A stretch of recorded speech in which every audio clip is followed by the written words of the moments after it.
how's it going? Good evening to you, or morning, however you are. Welcome once again to Talking Pictures. Myself is Brian, and I'm hosting this episode today for you lot. But I'm not hosting alone, I'm hosting with David. Surprise! A special guest, David, who's always here. Yeah, when you ever not here. I know, sure, we're the hosts. We have to be here.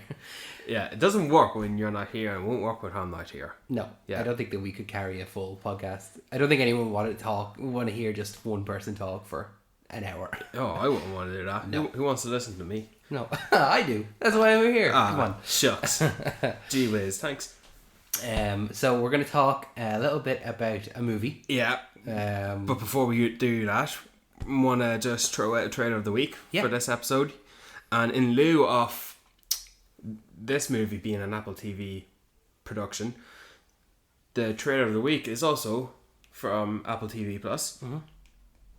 I previously recommended this project as a recommendation to watch, but now I'm recommending its second trailer as a trailer of the week. Mm-hmm. Monarch: Legacy of Monsters. Trailer 2 released, I believe, 12 days ago now. Mm-hmm. So it is now beyond the first week, but I need to highlight this. Alright, quickly just getting into the trailer of the week. It's 10 episodes and it's being released in November 17th. And this trailer, okay, great. Some people will watch this and, oh, cool, monster show or a cool blockbuster show for general audiences to get behind. Good advertising for Apple TV. For people like you and me who've been following the Monsterverse, King Kong and Godzilla and all that jazz. Oh, we're looking at tie-in story beats and periods of where these characters are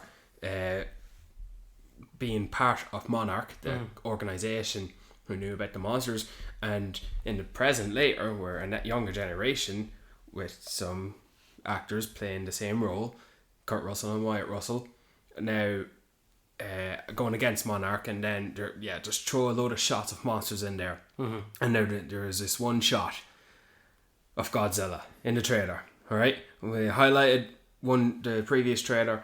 Oh, this just like towering shot of Godzilla in the frame. Well, now there is this shot in this trailer where you are at the bottom of Godzilla's tail, and it's like you're panning up, tracking up to his back, and you're looking up, and motherfucker, it's like 13 Empire State Buildings. Yeah, you get a real sense of scale for him, definitely. You get a sense of the titan.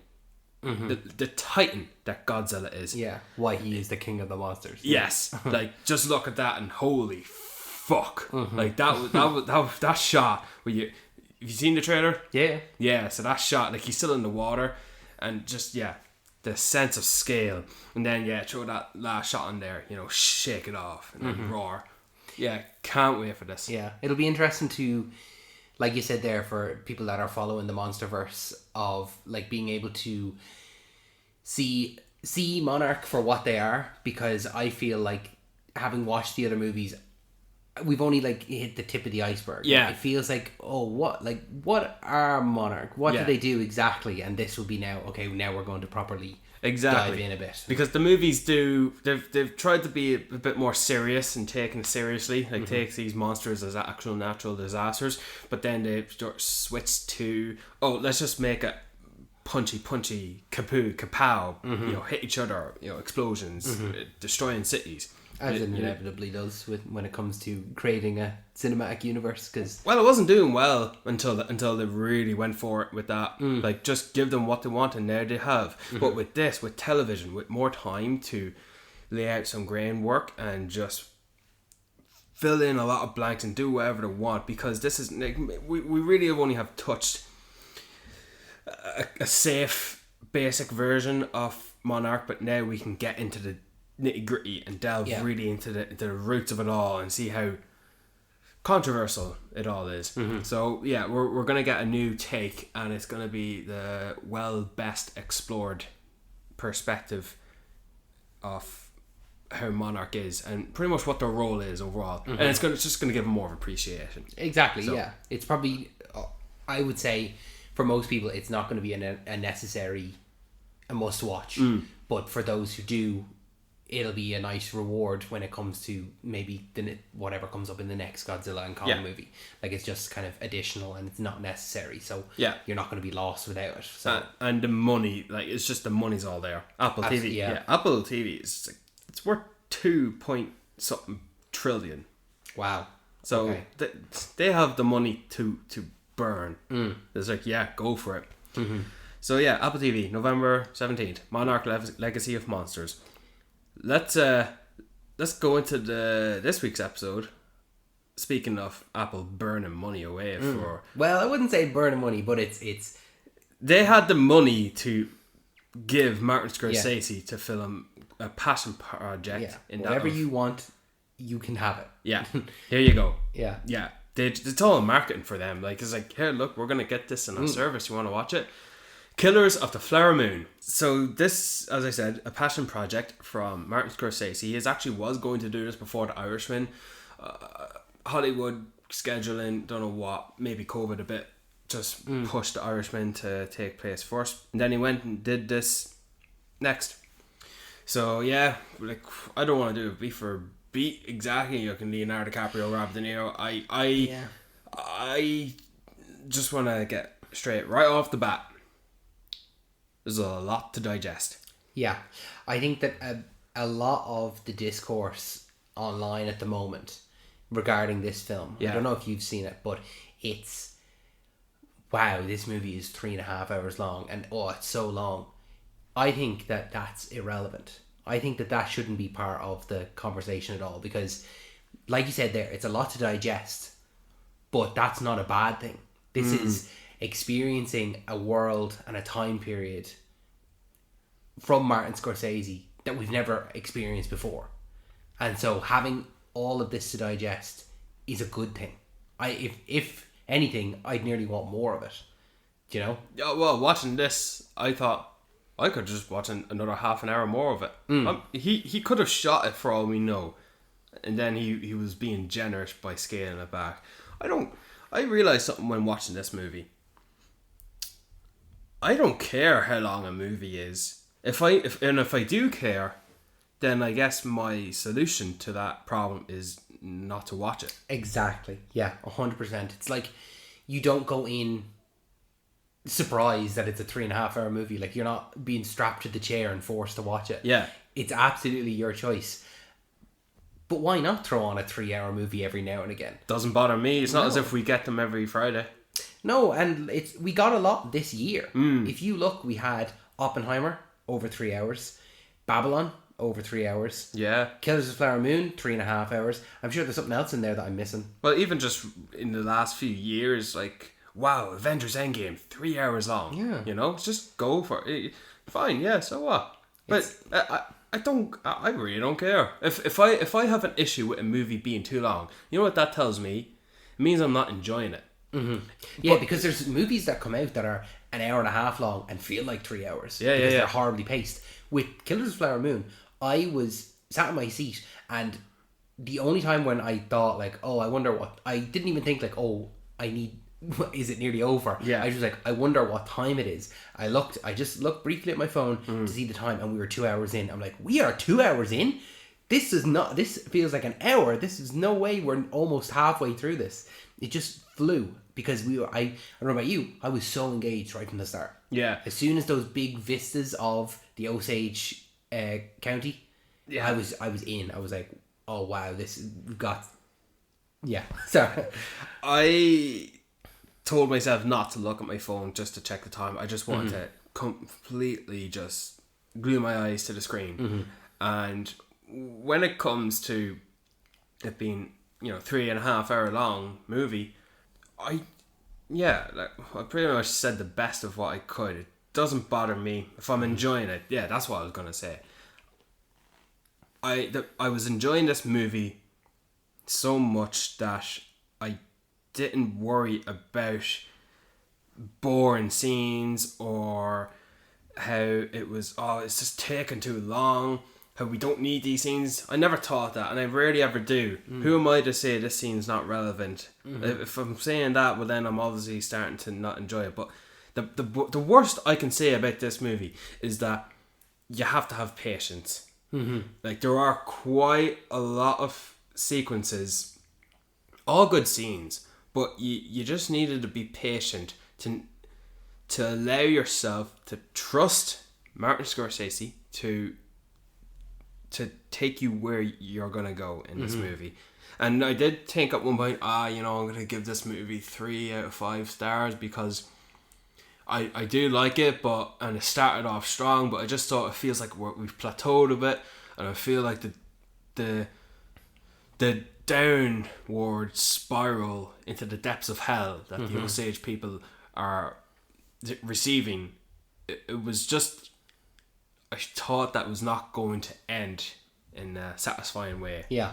And of course this movie's not going to end in a satisfying way. Like, it is what it is. It's an atrocity. But it did end in a satisfying way. So we'll get into that later. But overall, I like this movie. And I think, what were you going to say? Oh, just similarly, like you're saying there, there's so much to digest. Yes. So we can't talk about everything, or else it would be just as long as the movie. So well, we're going to try. Yeah, we'll try and hit on as many points as so I don't know about you, but one of the first things that I would talk about is the actual, not the actors, but the characters. Yeah. That we are introduced throughout the film. Specifically, our main three. Yeah. Which is Leonardo DiCaprio as Ernest Burkhart, Robert De Niro as William Hale, or King. King, yeah. And Lily Gladstone as Molly. And maybe all three characters are so interesting that I couldn't, anytime they're on screen, I was like, don't let this scene end. I just want more of all three of them. Because they were so incredibly different from one another. Like having King, who is this man about town and everyone loves him, and he's turns out he's a wolf in sheep's clothes. Exactly, yeah, wolf in sheep's clothes. He's a friend of the Osage people, and he's like going around town. He's opening dance studios for the kids and all this. Man of the community. He's really systematically like picking off and telling people to kill all these people. Yeah. All the Osage people, and then like he's very well calculated as a man. Like he's the man calling the shots. He's telling you go do this and you go do that, and when he feels the heat coming, get it? Heat. He tells some potential obvious usual suspects to, hey, go get out of town, hit the road, you know, like to and while he's being a good man to help people, he's actually setting them up. Yeah, he's creating these scenarios. Yeah. He gave you the tip that I'm going to be robbed. But then the person he sends to rob is someone that he wants eliminated anyway. Yeah. So it doesn't even feel like he's being secretive about it. It feels like he's going around town and he's telling all Leo, white people. He's like telling Leo, like, okay, you go get Blackie to do this and tell get Blackie to find Kirby and blow up this. And it's like, then Leo is going and finding him, and King says to do this, and they're like shouting in the street. It's like it almost feels like it's a secret that everyone knows, but they just don't. No one does anything about it. Yeah, quite a few pathological and sociopathic liars in this movie.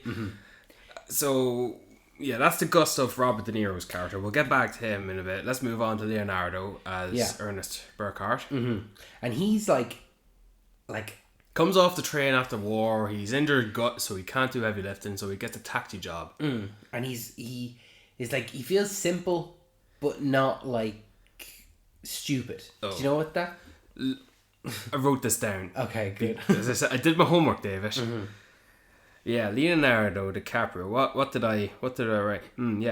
Fake, child, sociopathic liar, villain, and fucking pathetic. Yeah, a pathetic excuse of a man who actually believes in the lies he's telling. He does. Yeah, that's a great way to put it. Is childish, where he says something so much that he starts to believe it himself. Yeah, and he doesn't. And it's like he really believes in the lies he's telling, specifically his wife. So, yeah, in introducing these characters really is going to play into how I'd like to talk about it as the movie progresses. But that's who Leonardo DiCaprio is. He just loves money. And they really told us that. And he says that from the start. Yeah. And you don't get that until the movie goes on. And then we have Molly. Yeah, stark contrast to both King and Ernest is that she is like stoic. She feels like wise beyond her years. And I think maybe that's like we're kind of introduced to that at the beginning when King says about the Osage people, like, don't just keep running your mouth, like they live in the silence. Yeah. So if just because they're not talking doesn't mean they're not listening, they're not thinking. And so Molly is very like that, and she will like just sit in the room and just kind of nearly like survey it. Yeah, and she's sitting there posing herself with her back straight, with that blanket over her shoulders and her back the whole movie. The way her hair is perfectly laid out, even covering the back of her ears. And then she's just sitting there surveying, observing, paying attention. And yes, wise beyond her years, but she did seem old-fashioned. And I love the way she spoke. And she's innocent. Like she's innocent. She is, and she seems to be of peace. Even though she is that, like that she's wise, she is also naive in that there's these moments where Leo is like kind of flirting with her in the taxi. Yeah. And she's not having any of it. And then he'll say like one line, and then she'll like smile and laugh, and she'll turn away, and it's almost like she's caught off guard there. Yeah. And she is just a girl that's being flirted with. Yeah. You know, like any. And this is of the time as well. Like there is a certain way how men pose themselves and how women are in the world of man is how they treat themselves. It's not too many white women in this movie. No. A whole lot of Native American women, and they all stood out and acted differently on their own until they married a white man. Yes. Like, so we can get into that later, because her family, I liked her family really stood out. Now she's only got sisters, and she has a mother, no brothers, no father, which is a huge plot point of the movie. Yeah, pretty much in how it goes, because and as to like how she laughs, maybe she laughed a bit too easy to his jokes, and maybe because there was a scene where there's still the build up between him and her, and then they're shifting in the car, and I just thought now he's asking her to sort of marry. So I don't know about that. Maybe that is up the error. Maybe she is naive. Maybe she was lonely. But but I will argue, I'm asking myself, if I was her, what do I see in this guy Ernest? Because there was a lot where I don't know what I would see in this that I would want to be with him and stand by his side and marry it. Like I don't know what, and like there was that scene where they were talking about.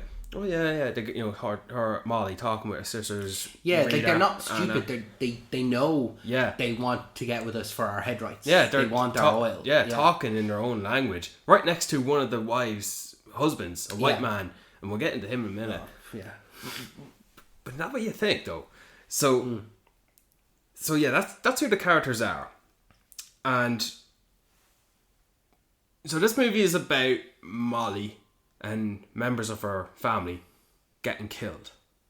I thought this movie was about a complete massacre, like a complete wipeout of an entire tribe, like of fucking hundreds of people, like what the KKK did in Tulsa to the black community. Yeah, which they referenced in the movie. Yes, yeah, I thought that was what this was. No, it was very selective, systematically and spaciously chosen times in killing members of her family, and here the whole not just her family, the whole community. Yes. But exactly. this we're focusing more on the family. But yes. Like there is that sequence at the beginning where kind of after Ernest is introduced, and we go through like 5 or 6 different deaths, mysterious deaths. Yeah, or that they're just like this person 24, no investigation. This person. No investigation, and you go through 5 or 6 different people, and you're one of them's a white woman. One of them was a white woman. Some guy puts out his hand with a gun from the window of the house, shoots her, and takes the baby. Yeah. What the fuck was that about? Yeah, it's... just all these murders. Yeah, and it's clear that it's a problem. Yeah. And we're only just seeing the tip of the iceberg, because as we go on into the film, we see it from both perspectives. Yes. We see it clearly from Molly's perspective, as she is part of the Osage community, and with every death it feels like she is dying. And I think that's how she presented it, that when her sisters died, when her mother died, when her the neighbour, what was the neighbour's name? Tom, was it? Or no, her neighbour with her sister, her first husband. Oh, Henry, yeah, when Henry passed. Yeah. And it just feels like every single death, because of the culture that the Osage have of, you know, togetherness, and a piece of her is dying. And then, yeah, so seeing that, right, the pieces of Molly dying, and then we see the other perspective of who is killing these pieces of Molly, who are killing these people, and by consequence then these pieces of Molly, and it's her fucking husband and his uncle, and they just, yeah, like you said, like wolves in sheep's clothing. They don't see anything wrong with this. Like, oh, it's a necessary, like, this person needs to go so I can get my money. This person needs to go so I can get my money. So Robert De Niro, as the calculated schemer behind it all, he's going about he's no problem convincing Leonardo's brother. He's already there. Yeah, Byron was his name. Yeah, I've got the names for all these cunts. Yeah. It's all about De Niro as Hale King, convincing Ernest why he's got to do these things, why he's got to go marry this native, why he's got to let his brother take her sister, why he's got to marry her now, and why he's got to ensure that he's going to receive the head rights so to him and his children, why he has to not make a couple of errors and having Blackie steal his car for the insurance money, which was one key thing in the overall investigation that comes later. Why he's got to get into cahoots with the bootlegger. Grammer was the name, and then meeting a few associates down in there with Ramsey, with the guy with the big mustache and the eye. Yeah. Ramsey was good. Yeah, and then another guy who's keen on the explosives, Kirby. Yeah. And then another guy who hated this guy a lot, Casey. He's a tall, lean face. He's a guy who ended up having the kids, and he's talking to a solicitor. Hey, what happens if I adopt my kids and then they die? Do I get their rights? And the solicitor just flat out said, this is towards the end of the movie where everyone's getting a comeuppance. It's like, you do realise you just openly confessed your plan to adopt your children and kill them for their head rights. And he's like, yeah, not if I don't get the head rights, then I won't. It's like, he is unabashedly, I'm a dickhead. Yeah. Just dumb white men doing all these horrific things because they want money. They want the money that these Indians got from the get-go on their land. This is their land. Oh, well, I want it. And that's how Hale King, Rob De Niro, justifies it. Well, she's a loudmouth rolling around with a gun in her purse, so like, you know, she's gonna get what's coming to her someday. So we're only doing her a favor, right? That's Anna, one of Molly's sisters, and then what? Another, the mother, Lizzie Q, right? Well, she's on her deathbed, and well, she doesn't favor Molly, so you know her too, and like Bill Smith, who's married to Minnie, one of Molly's sisters, because Minnie died of a disease called the black waste, or the waste. Yeah, she was wasting, yeah. And then he stayed in the family and married the other sister. Rita. Yeah. So Minnie dies. Robert De Niro is telling Leonardo, he's getting the head rights. You know, that should be going to his sisters. You know, not him. He's just being greedy. All right, but this guy Bill, you know, the next time we see him, he's married to one of Molly's other sisters, Rita, the youngest sister, I think. Just how I took it. And here's us thinking, Jesus, he just wants to get more money.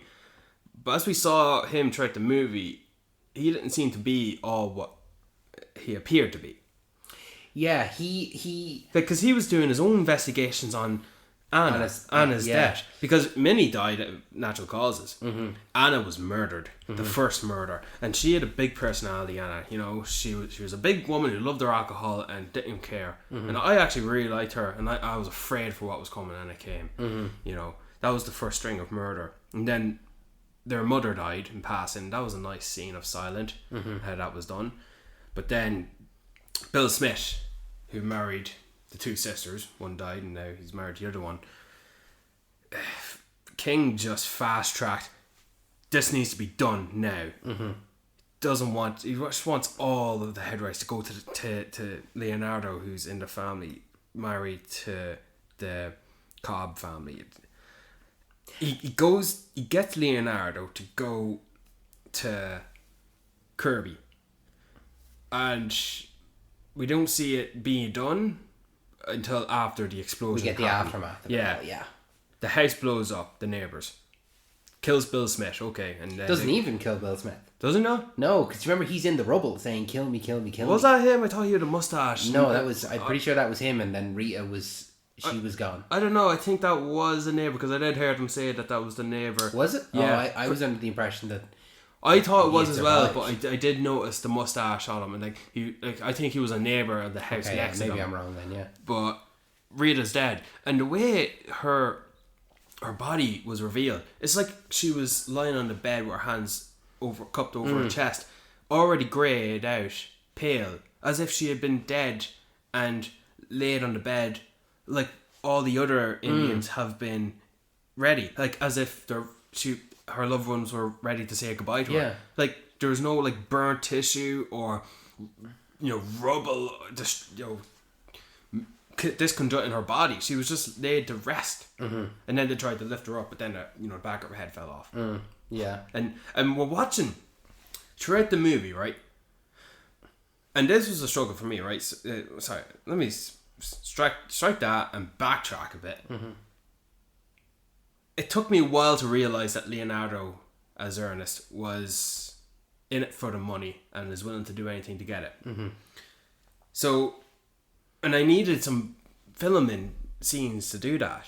Not just the talking scenes. Because when some investigators are brought into the town to investigate the murders, well, there's this big guy who goes up into his apartment and he gets attacked. Right, this is after the guy before him gets stabbed in the alley with the bag over his head. Yeah. Right, we see him get attacked, beat to the head. And then later, we see in a flashback, that's actually revealed to be Ernest and his brother, Leonardo. Oh, so that was him. Okay. So me seeing that, I should know this. He's not to be trusted. This is him doing it under his uncle's bidding. And then, as we progress through the movie, he's talking to people like Blackie to steal his car. And he's talking to Kirby about blowing up a house. And then he's talking to Ramsey. Hey, I need you to kill this guy. I don't kill people. Ramsey, the guy with the eye and the big mustache. Yeah. He's an Indian. Well, that's different. And then he goes to meet Henry, right? Henry is like King, chauffeur, caretaker. He says they're best friends. Yeah. But well, whatever Henry thought, I'm sure he thought he was getting something out of it. But it turned out that the reason King, Robert De Niro, I feel like I need to say both their names because listeners are just going to lose. If we just say the characters' names, So I just want to... Yeah. He has a life insurance policy on him, and that if they keep referring to him as melancholic, so suicidal. So Henry, who used to have a relationship with Molly, I thought, maybe his role is going to come into something, like in terms of like he's going to have a role to play in maybe being a saviour to Molly and to get away from all these white thieving thugs. But no, he's just one of the victims. He loved his alcohol. He's drinking with Ramsey, who Leonardo sent to assassinate him. And he said, through the head, make it look like a suicide. Yeah. And as basic as that was back in the day, we're seeing this all done in a wide shot. And, Martin Scorsese's letting us, as the audience watch it unfold and think to ourselves after, because he shoots him from the back of the head, right? Ramsey shoots. He's not trying to hide anything from us. Yeah. But in doing so, we're thinking, okay, so he just did that wrong because now there's going to be an investigation because that's just a murder. And okay, it's like all these fucking white men just killing all these Indians because he says so and this man wants it just for money. And all the while, right? Sorry, I just gotta say this, but Molly, who a piece of her is dying every time a member of her family dies, she's got diabetes. And Jesus, how hard was that back in the time? But these fucking cunting doctors are prescribing her insulin.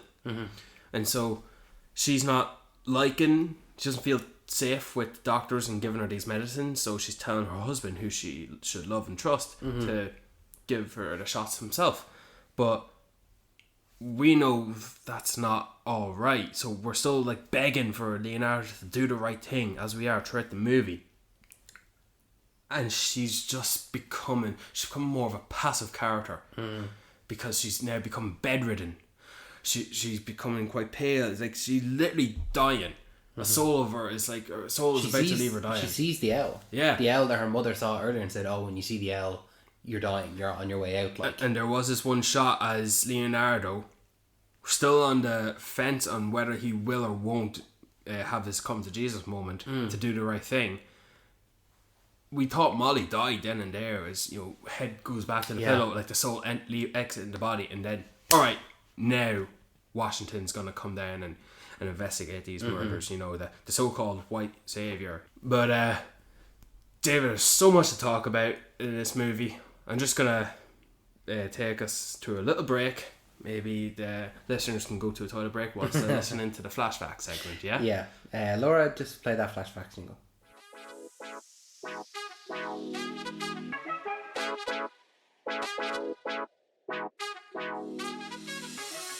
Thanks, Laura. So yeah, a few flashbacks here. We'll run through them, I think, very quickly, just because we want to get to more talking about the film. I don't want to drag us on this too long. So the first flash fact. So this is the 7th collaboration between Martin Scorsese and Leonardo DiCaprio, and will also mark the 11th collaboration between Scorsese and Robert De Niro. And it's actually the first collaboration with all three. Yeah. And I was actually surprised by that when I found that out. I was like, oh, is there not at least something else with all three? But I was so glad to see all three working together. And it's a shame that this is the first time, because I want more of it. I don't think it's a shame at all. I think it's a nice closer, an ending chapter to the careers of De Niro and Scorsese. I don't know. I hope these aren't ending chapters. Oh, no, not ending chapters, but I mean, like, it feels like the build-up has been a reward in that of this. Yeah, okay, yeah, I can see it that way. Leonardo and Robert De Niro have worked together before, but this is the first time where all three of them are together. And yeah, I always told myself, Leonardo DiCaprio is becoming the Robert De Niro to Scorsese these days. Yeah. And I did know that. I did follow up on that in my own spare time. The second flash fact is that while Molly was 10 years older than Ernest, Lily Gladstone, who plays Molly, is actually 12 years younger than Leonardo DiCaprio. I actually didn't know that. Yeah, this movie kind of plays around a lot with ages. Like, for example, Robert De Niro's character King, in the actual book that this is based on, he is 45 years old. Yeah. But De Niro is 80 years old playing him. So does that bother you? No, not at all, because I don't think it's... I don't mean this in a bad way. I don't think it's relevant. I think that the character ages... Didn't matter here. No, it didn't matter. Not here. No. And I kind of felt it at the beginning when, like, it felt like DiCaprio was coming back from war. I was like, oh, he should be a little bit younger. I feel like he's playing it a bit younger. But he still looks like a 45-year-old DiCaprio, however old he is. Didn't matter to me. No, but then once it kind of got into it, I was like, oh, it doesn't really matter that much to me at all. Like, I just want to see good actors portray these characters. Well, I didn't want anyone else playing Leonardo's role. No. I would not change a thing about these castings. No, and I think one thing I was going to jump into a little bit later, but De Niro and Lily Gladstone, absolutely 100% seeing some supporting actor nominations. across the award season. I think that they'll both get it. DiCaprio, I don't know. Personally, I don't know. I don't think this was his best role compared to some of his other ones. But I could see a nomination. But I don't know. I think that the other two, I definitely would see a nomination. Yeah, okay. And then our final flash fact is that this movie was actually initially going to follow Jesse Plemons' character. And it was going to be from the perspective of the FBI that came in to investigate the Osage. And then Scorsese changed it and wanted to portray it from the Osage perspective. And not even from the Osage perspective, but the perpetrators of these crimes. To get to the heart of it. To get to the heart of it, what really happened. Yeah. Jesse Plemons plays Tom White in this. And I remember, I was telling Brian, our friend, Brian Cully, this. Hey, Brian. That I was looking forward to this change because I knew Leonardo was to play Tom White, the agent, the cop, the white savior to come in to solve these crimes. But as they shifted his role from Tom White to Ernest Burkhart, they then also shifted the tone and perspective of the story to have the government men as secondary characters to come in to bring all the comeuppance up for these villains. And I didn't realise that Jesse Plemons was then also coming into play. Tom White was also going to be a secondary character, a supporting character. I was surprised how long it took him to show up. I wasn't surprised. I just knew he was not going to be. He was going to be the fourth guy in the credit. You know, he was going to be that fourth guy. I just thought way back, like 2 years ago, oh, he's going to be the lead character in Killers of the Flower Moon, and like how great is that? But then, like, of course, it's not the case, and I should have known better. But no, it was a pretty good. It's interesting. What a turnaround! Yeah, what a turnaround! And that ends the flashback segment. So Laura, play us out, and we'll continue talking about the movie.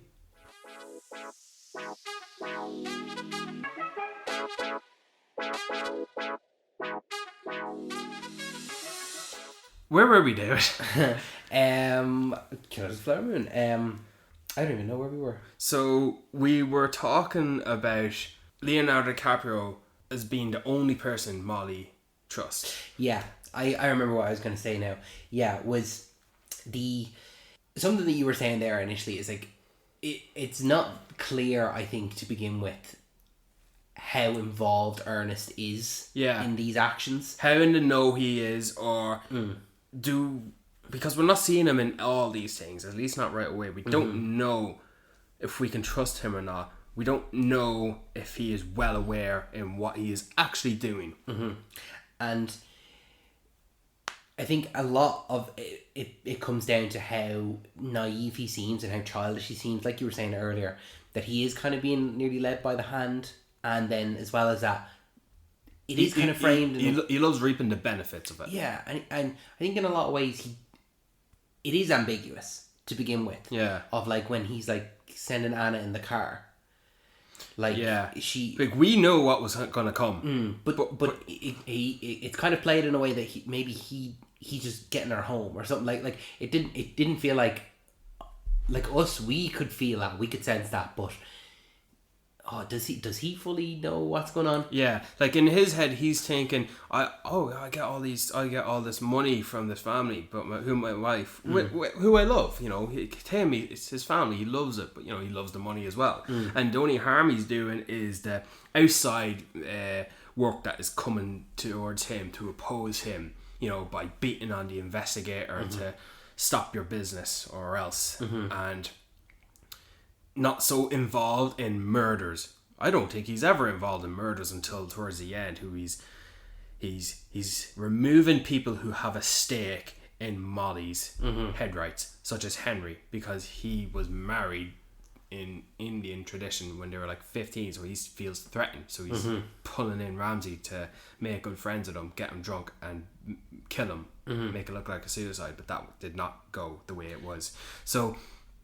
That was a very very visible jump and decline in becoming just the villain, becoming the antagonist. I think for me, that moment where I was like, oh, this is not a good guy. Yeah. And it became apparently clear. Yeah. And from that point on, I'm like, even though there were other, it did, like, other things did happen a little bit earlier on where he is doing King's bidding. Yeah. And stuff like that. But when he actively makes the choice to have someone murdered.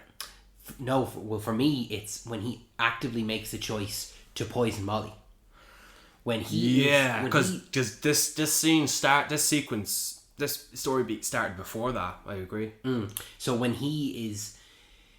she says, "I'm only trusting you to give me the insulin," and she don't trust the doctor, and she doesn't want to sell it first, and he's having a rant. He's having his dialogue with her, the dialogue scene that's gonna be played at the Oscars for his performance nomination. There's only 5 people in the world that get this. Yeah. You're one of them, and now you don't want it. Like he's like the husband in Rosemary's Baby.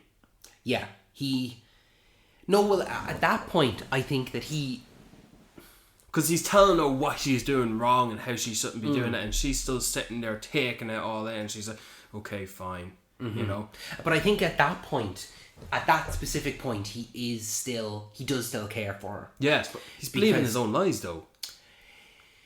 He believes what he's doing is good. I agree with you. Because maybe that wasn't then and there. He starts, because the insulin shot started from there. Molly's all, not it was so a little bit later on where he starts poisoning her with the insulin. But it was later on that he starts throwing that stuff into the doll. The doctors give her this as well. Don't forget. And so we're having a couple of moments with him where we see him put that in. Sometimes he doesn't know bother, but then sometimes he hesitates a bit. Maybe he didn't know then, and he does now, but he's still doing it what he's told because he's such a complicated character. Look how much we're talking about him, and we're still arguing. Was he really this, or did he actually truly did? See, I did come into this thought of, as soon as he started poisoning her, he no longer loved her, and he believed the lie that he told himself that he loved her. Yeah. But in the earlier scene where he is arguing with her, like, you need to take this, when they weren't obviously putting anything else in it, it was just insulin. Yeah, but she was still suspicious of them, of the doctors. She was still suspicious, and it was obviously making her not feel well, because they weren't probably. She also needed something else. Once she went to hospital, she was fine. Yeah, they were obviously able to treat her, and she's able to administer the insulin herself. Yeah, but did he really love her? Because if you love someone, you don't systematically kill their family. You don't systematically kill people or even do the bidding of someone that you might end up in money. I think that maybe from the beginning when Ernest brought the idea of that he was interested in Molly to King, and King said, yeah, that's a good idea. She has head rights. Yeah. And you could get head rights. From that moment on, it no longer became about the love and the interest. I think that along the way, he did care for Molly in certain ways, but he didn't love her. He loved he loved the idea of her. No, he loved the head rights. He loved the money, and he wanted that. And she was an accessory to the head rights in a way. I think the devil is in the detail. So what you said there, you shouldn't be actively killing members of her family. Well, and when I say the devil's in the detail, think about it. He had nothing to do with Minnie's death. She died of a disease. The mother passed away of old age. Anna, he was drunk. He probably didn't know any better, and when after the fact, maybe he did or didn't think. We didn't see that part, but he was not directly involved. So maybe that's enough for him to justify, I had nothing to do with it. But then actively covering it up afterwards. Yes. And he knew afterwards. He knew what happened. But it's still enough for him to convince himself that he does love his own life. Yes. Yeah. It's still enough. It's when, for me, having Henry killed, but then afterwards actively organising the bomb be delivered to Rita, killing the final member of her family. Then that is, and even in that scene, he's walking through the wreckage, big sad grin on his face. It's actually like he wasn't expecting this. Like, he was expecting, they're gonna die, because throughout the movie they're talking about the bomb will get him. But he maybe wasn't expecting this because he's a child. Yeah, he doesn't think ahead. He's just thinking about the money. He's thinking about short-term things, and then he's going back. He seems actually a bit genuinely heartbroken to top of the cellar, looking down at his wife. Is that the realization of what he's done? Yeah. It's like, oh shit. But and that's still enough for him to convince himself how he cares for her and loves her in his own head. He's not a very smart man, Leonardo. He's just easily manipulated. He's so easily manipulated. Even later on in the film, I'll just touch on it when he makes the deal with the cops, but then he's talking with the lawyers, and they're like, "Did you even think about this?" And no, I didn't think about that. And then he flip flops, and then he flip flops again, and he's proud of it. Yeah, he doesn't, and then he doesn't know where we don't know where he's gonna land because he doesn't know where he's gonna land. Yeah, it's like he needs to be told where to land. Yeah, before he decides it. But yeah, that's jumping ahead a little bit again. But well, at this point, Molly is on her deathbed, and her whole family's gone. In shows up Tom White, the big obvious hat, cowboy hat. Yeah, like the savior of the show, and played by Jesse Plemons. You know, and there's that scene in the trailer. He's like, sent down to Washington to see about these murders, and Leonardo's like, see what about him? Who's doing them? See him? Who's doing them? Yeah. You know, like that's not even a thought in their head. It's yeah. Like, well, what about them? It's like to find out who's doing them. Yeah. You know, he's. Yeah. Tom White seems like the honest lawman that he is. Sent down by J. Edgar Hoover himself. Yeah, this is the first case of the FBI ever. And he's going out and doing some real detective work. He's not a man with pulling out a gun from his holster to, you know, say Huts. Like he's actually doing some detective work. Like, and it does work really well. Taking a back burner, you know. This was going on for a while. Yeah, why don't you go down to the sheriff, and then the sheriff will send him to the doctors, and then the doctors will send him to the fucking librarian, and then eventually they pointing him back in the opposite direction, and he eventually gets leaded to De Niro as king, and he's like, you know, I think you should go see this man. He'd know what more. He sent me to you, you know, and I felt like this was a callback to Robert De Niro getting a shave when he did in The Untouchables. I just noticed that. So they turns out the whole town is not so dumb. Those who were afraid are not afraid anymore. Get some information. And this is in and around the time where this noticeable Native American guy, right, tall dude, forget his name, but he was in town, welcomed talking to the tribe elders about, I have family here. Turns out he's a cop, or he's with the FBI. He's part of the federal investigation. And then we have that scene where everyone comes together in the night and say, okay, so this is the information I got, and this is what I've got here. Pretty much concluding the correct theory that it's all coming from Hale and all these men doing the bidding. And then there was that scene with Robert De Niro as Hale. He was having the fires burned surrounding his house. Remember that scene? Yeah. What was that about? I actually don't know what the fire was. I don't know, because, I don't know what that scene was achieving. What was the scene about? Why was he having fire burnt onto his fields? One of the guys said that he had just sold him an insurance policy on fire damage, so he was going to get insurance money on that. Yeah. But then as well as that, we were cutting between that fire and Molly and Ernest. Both he had given her half the drug and he had taken it himself. Yes. And maybe that was the moment where he was kind of realizing that he was sending Molly to hell, and he was experiencing half as much as what she was experiencing on a daily basis, and he was like that kind of that was the scene where he's holding her in the bed, combing her hair, wasn't that right? Holding her in the bed and combing her hair and kissing her neck, and that was the scene that, if it didn't hit you across the head already, one of the guys says, who's she really afraid of?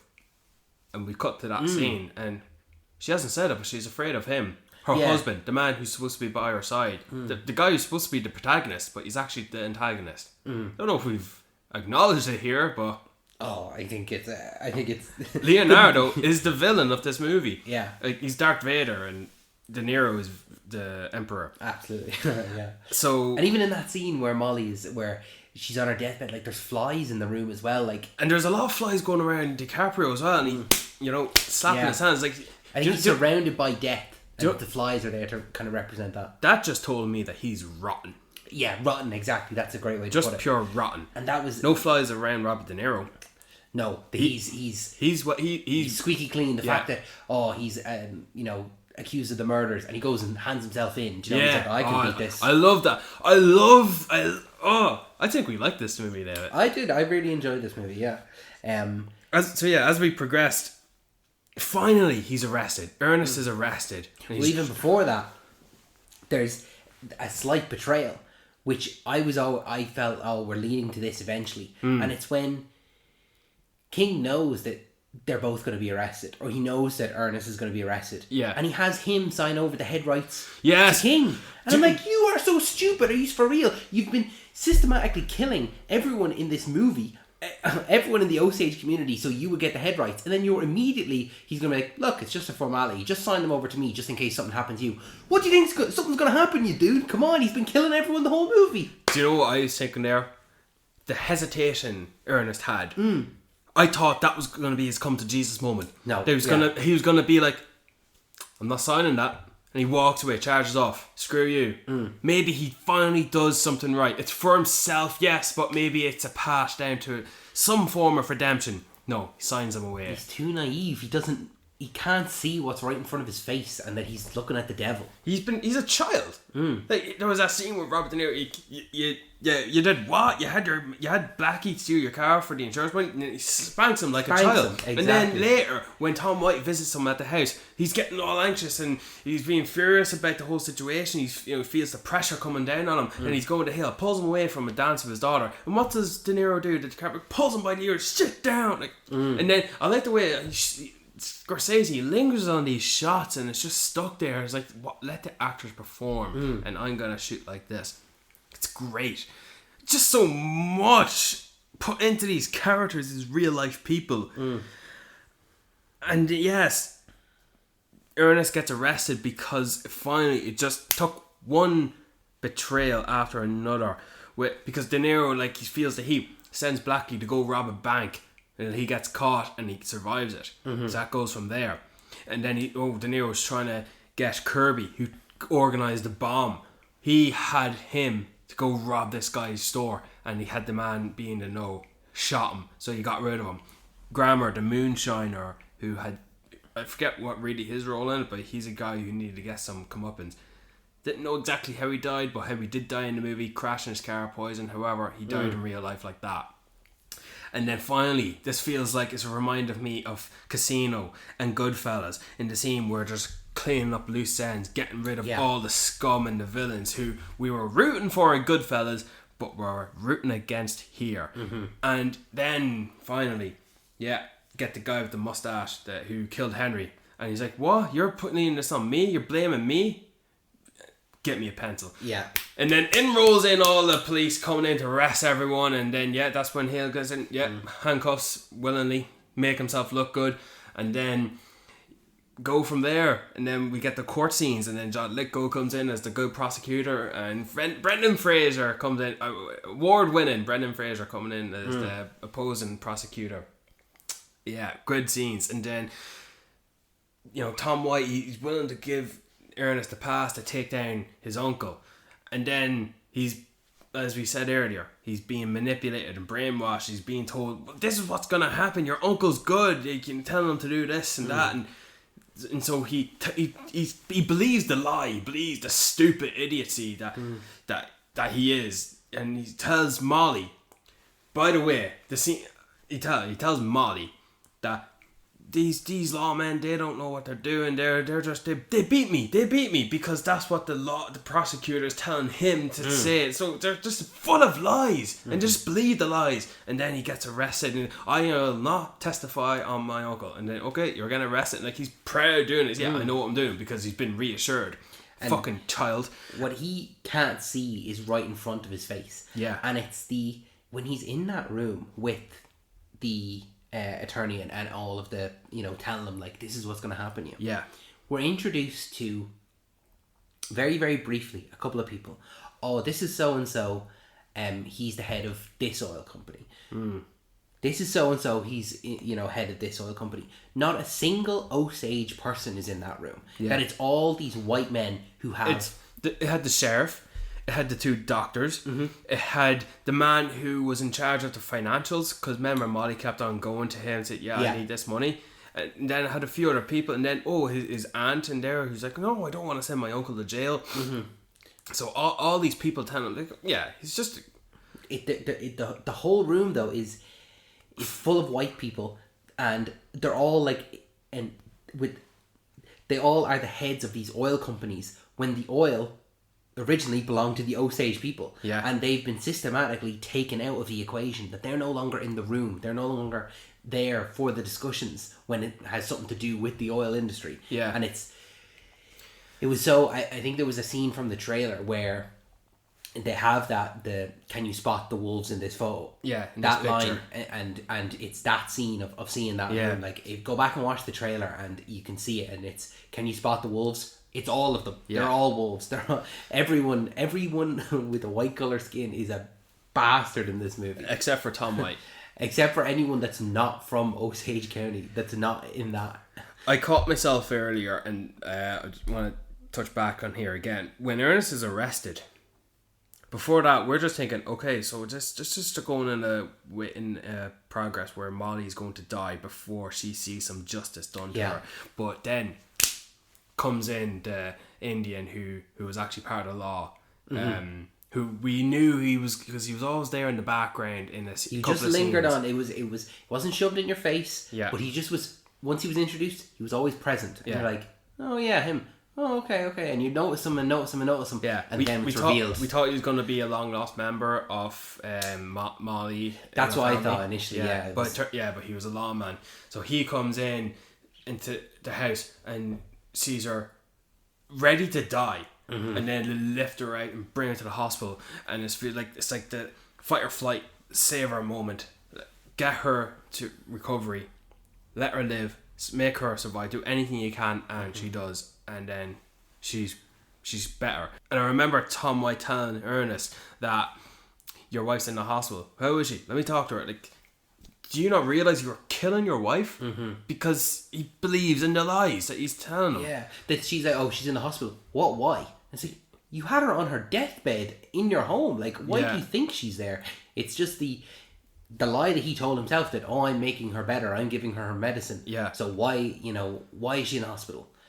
But I'm so glad that she didn't die. I'm so glad that she was there. We had that moment. We had those moments where she sat in court and she's listening to these guys tell the prosecutor how they killed her sister. Yeah, how they killed Ander. How they killed Anna. Just walking into the woods drunk and shooting her. We saw that scene. That was brutal. And that he's just saying, just shot her in the head. Yeah. Turned away. And then walked away. And it's just the complete disregard for her life. And had to have Molly be there and listen to this. And the only reason Ernest agreed to testify in the end is because of the death of one of his children.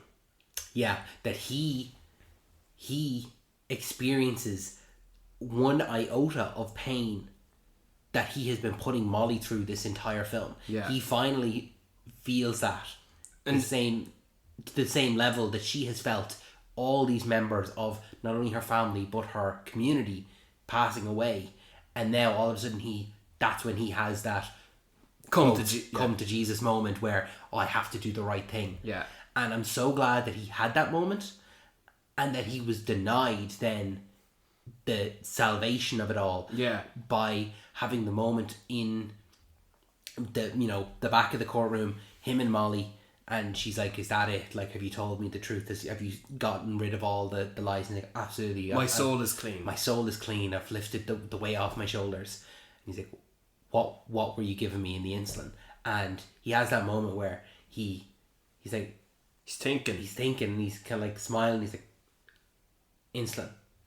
And she knows he's lying. She knows in her heart of hearts he's lying. And I'm so glad that she stood up and walked away from him. I think finally. I think instead of dragging that scene out of her accusing him of being a liar even more so, we were rewarded of being patient for this entire movie. The best execution that scene was her just getting up and leave. Yeah. And then just cut to a wide shot. Tom White is still in the room watching this pathetic excuse of a man. Yeah. And he just turned back to him. What do I do? You know, Yeah. it's like you failed. Mm-hmm. You lost everything. You were given the opportunity. You had that last moment. Yeah. It's not like she heard all these lies, heard you come clean of them, and then she said, no, fuck you, I'm gone. She heard all these. In a way, I think maybe she might have forgiven him. Yeah. But it was, this is your last opportunity now. Yeah. Tell me the truth. And we can go on with our lives and we can have our children. Without saying that, she, that's what it felt like she was inferring. But the fact that he lied to her, that you're right, that she didn't have the outburst. Fuck you, you're lying to me, all this stuff, that she just calmly nods her head. She didn't give him another chance after that. No. And she burned the bridge and he was gone. And like that he turns to Tom White, oh, what do I do now? Like a child who doesn't know what to do. He's like looking around for guidance and advice. He can't live by himself. I thought that how they were, because he did meet her in the cornfield straight after the first part of the trial, and then he meets her again at the graveyard, and then then they're together again in that room, and from that then onward, I'm thinking, how can she still see some love in him? How could she still be by her side? But then the death of the child, I'm thinking to myself, because that hug in the cornfield, that was, how can you still be with this man and I'm taking you home? And then the death of the child, and then they're at the graveyard, and then she's holding him, but she doesn't kiss him, she only touches him, walks away. This is the start of it. This is the direction I needed Scorsese to take us. And then in the courtroom, just openly admitting, I had her sister bombed. And then that scene where my soul is clean, what was in the insulin, she leaves. And as much as Ernest believes in his lies, De Niro is king. When he learns the death of his child, God forgive us, he's up and he's praying, like, that's who he is, De Niro. Because that's how he presents himself to be. Was that him just trying to pray for the child's soul to continue to convince Ernest to not testify against him? Because after that, Ernest goes to him and tells him, I gotta testify, I gotta do this right. And he's telling him, it's just that last scene between them two. And that last scene between De Niro and DiCaprio fighting. On will he or won't he? Finally not following his guidance, not doing what he tells him to do, and making a decision for himself. I felt like it wasn't I didn't think he was acting. I think that for King, that it was an honest moment because of the fact that it was a child and because of the fact that it was a relation of his. And I think only those two aspects are the only reason that he had that reaction. I like to believe that, and I maybe I do, only as much as I would believe that Ernest did love Molly. It's a maybe or maybe not, and I'm fine with that. There's a lot of arguments to be made on both. Yes, both and ways. Not that it's ambiguous. You can see both. Yes, and it's how you choose. Yeah, there's no ambiguity. I'm pronouncing that word. Keep that in. Yeah. There's no ambiguity. There is just how it is as humanly is as humanly as possible, and and then we're rewarded. So instead of having the movie close in some closing text on a black screen, or as they linger on a shot of DiCaprio, instead of what other options are to do to close the final frames of a movie based on true events? Scorsese films a radio show on a stage. Help me out, David, but this fun way of letting us know as the audience what happened to these people after the fact, like later in life. Doctors were not prosecuted. Some members who were not killed did not face any hard charges. Ernest did get full-time jail, but he got released later, as did Hale.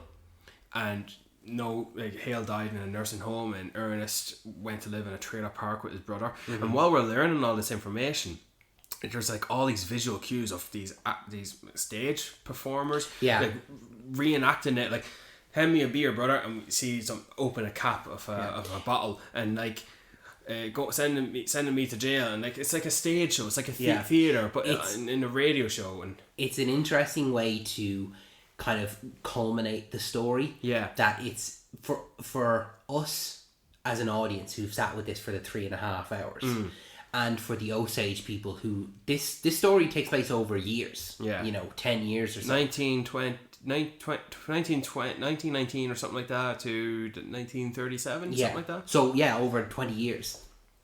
That the way that we've lived with this and the way that the Osage people have lived with this, it's been real the entire time. But now, this story is something as trivial as a little cool news broadcast. Brought to you by Lucky Strikes. Yes. It's just a piece of entertainment. Yeah. But for everyone else, it's been real. It's been their lives. Yeah. And now, all of a sudden, it's been commercialized into this. Stay tuned to the FBI's conclusion on the Osage murders. And it's a nice, 1.5 to 3.5 hours that we can experience, we can go back to. And then right after that, it cuts to the 70s, let's say. It looks kind of modern, and it's. Do you think? I think it looks more like in the 70s or 80s. It reminded me of like the times of Mad Men. No, sorry. After that. When we go and we get an aerial shot of the Osage people, and they're having like a celebration. Yeah, and it's. That feels like what Spike Lee would put at the end of one of his real life movies. Yeah, like real life footage, because it was very much more color. Color corrected in a more real way, like how we would see it. Yes, I know that scene. And that's the final England shot. That is what is real. Yes, compared to the Lucky Strike, commercialized thing that we saw of all wrapping up these people, and the Osage people. To them, this is a real thing that happened. Yeah, and they were killed, and their ancestors were killed in this way. That they were. The genocide, it didn't happen overnight, like you were saying, of the mass murder massacre. Like, I thought it was just going to be an entire event that happened. It slowly took place over 20 years. Yeah, both with killing their people, and also white people indoctrinating themselves into the relationships with white women, with the Osage women, and essentially, like Lizzie was saying, poisoning the blood and whitewashing the blood, and with every generation the Osage DNA was washed out. So I thought that it was a great way to end it, like you said there, a bit of a reward of it, not traditionally just having the black text on screen and this feels like a movie, but we got the two sides of the coin of having this be a commercialized product, and it's a real thing that happened that we have to acknowledge and remember. What a way to end the movie with learning what happens after the fact. I was sitting, in the chair in the cinema with my leg crossed, okay, I like this idea of what they've done. And then out comes this figure in a suit and glasses. And it took me a second to realise who it was as he spoke, and oh my God, it's Martin Scorsese. He's included himself to deliver the final message and information. The obituary of Molly. And what happened to her. The sad, unfortunate fact that she died of diabetes later. She married, and I hope she lived a good life. It seemed that she was... I got the impression that it was years later. Yes. A long time later. So, unfortunately, when her obituary was read, like, it didn't mention the murders, but it's the long list of people that had died before within her own family, and that was hard to hear. But it was good to hear that she remarried, which means hopefully she found love. And she found real love. And I thought that was a real nice touch for Scorsese to include himself into this movie to deliver that himself. Like, oh my God, the master is here. The teacher has entered the room. We are in his presence. Yes. I really love that. Like, it feels like it's like a rare occasion. The the Queen has entered the room, the president has just arrived, you know, the master is here. And that was very, very good. It's a nice finishing touch on that. I think we like this movie. Yeah, a nice finishing touch to the movie, and a nice finishing touch to the podcast. Yeah, well, I think we definitely both really enjoyed it. And another point to even take in was that this was our first Martin Scorsese movie in theaters. Yeah, and both of ours. Both, and I would really recommend it to go. And you might not ever get a chance to see a Scorsese film in the theater. Yeah. I know people wouldn't watch this movie in the cinema because of the lengthy job that it is. But I would argue this, okay? It's only going to be in cinemas for, let's say, a month, 2 months max. That's the only time you ever are going to have this experience of sitting down and just dedicating 3.5 hours to watching this film. After that, you can watch it whatever way you want. Watch it in half an hour chunks, watch it in 2 halves, it's fine. But just go, dedicate your time, just carve out an evening and just go watch it and enjoy it for what it is. I just can't help but feel people would just feel bored. People who are not you and me. I think you'd be surprised. I think that I've no faith. I feel people will go watch Oppenheimer quicker than that, and I know people who didn't go see Oppenheimer and who would call Oppenheimer boring. Yeah, well, I'll be the opposite side of the coin, and I am the opposite side of that too.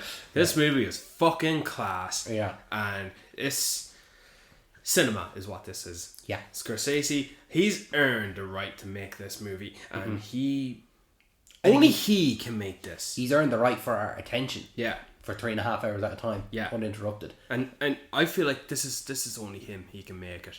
And I got some Tarantino feels as well, like how Tarantino did The Hateful Eight with the underscore, with the beat of the drum, the music, like dun dun dun dun, and some of the tracking shots.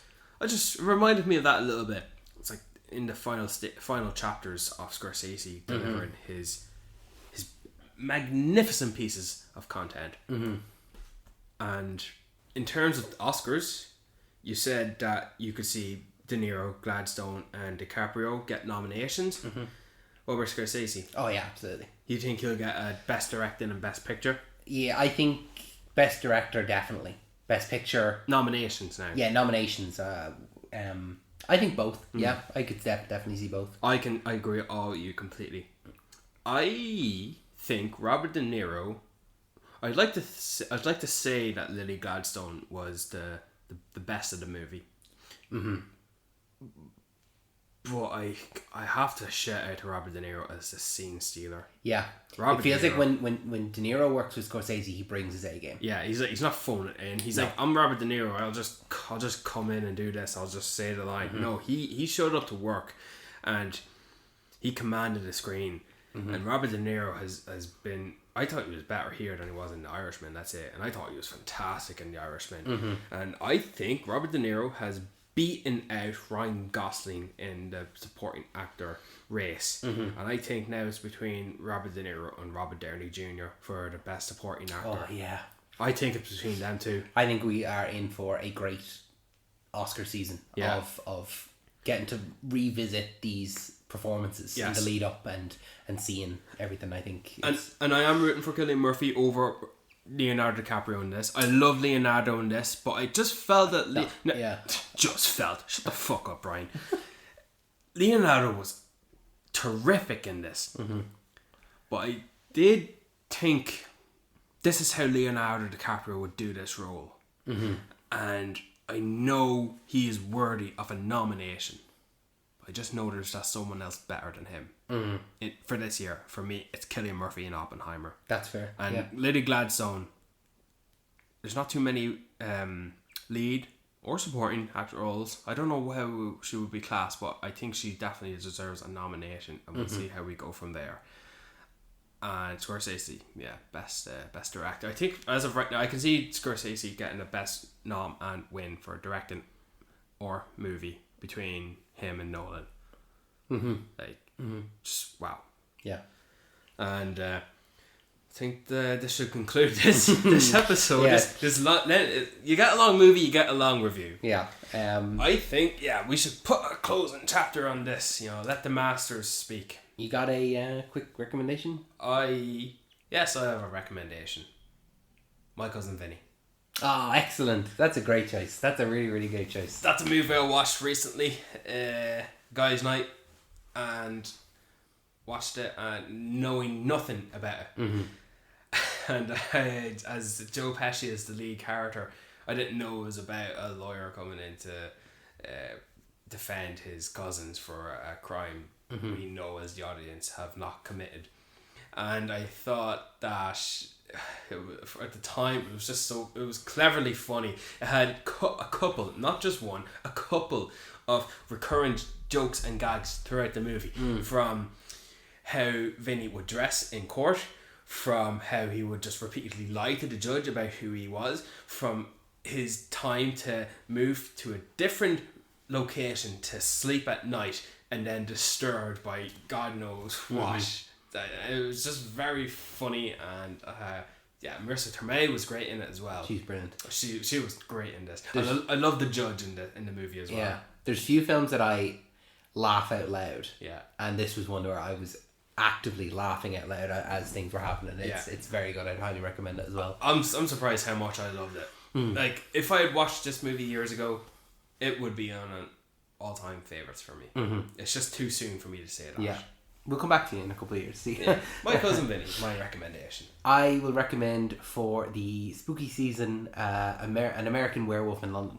Okay. I had it on my list for ages, and I watched it there, and simple werewolf story, but just the prosthetics and the makeup and stuff like that was top tier for me. And it's it's the Halloween season. Put on something. It's like scary, but not like shit your pants scary. It's fine. It's a manageable level of scare. I remember watching it. I like the atmosphere. Yeah. And I like the idea around it that the werewolf can kill you and it can bite you. Speaking specifically, he kills one guy and he bites the other guy, and the guy who survives it sees the ghost, the decaying ghost of his friend, who's in the know of all the information now. And it was a movie at the time for the prosthetics, and it was kind of funny. American Werewolf in London. What? They have an iconic title that I'm sure we'll get a remake at some point. I think it's in the works. I think there is a remake in the works from the original director's son. Sure. Yeah. That was good. Well, we're in an error for that. Folks listening to us, thank you for doing so for this lengthy episode of Talking Pictures podcast. We will be here next week for another surprisingly enjoyable episode, and stay tuned for any possible Sunday bonus episode releases. If you've enjoyed this, please give us 5 stars. We very much appreciate it. It costs you nothing and it gives us everything. You can follow us on Instagram, Talking Pictures Pod, and we are on email at talkingpicturespodcast1@gmail.com. If you've any questions, requests, or solutions, or if you'd like to have us talk about something, just send it on in. We do that, no problem. We love getting submitted reviewer questions. David, how did I do? That was pretty good. You got it. Nailed in one. I think you got it all. Thanks, Brian. Thanks, David. Oh, by the way, David, it's actually pronounced Martin Scorsese. Why did you say that at the beginning of the episode? Why are you saying that at the end? Oh my god, we're going to have to re-record this whole thing.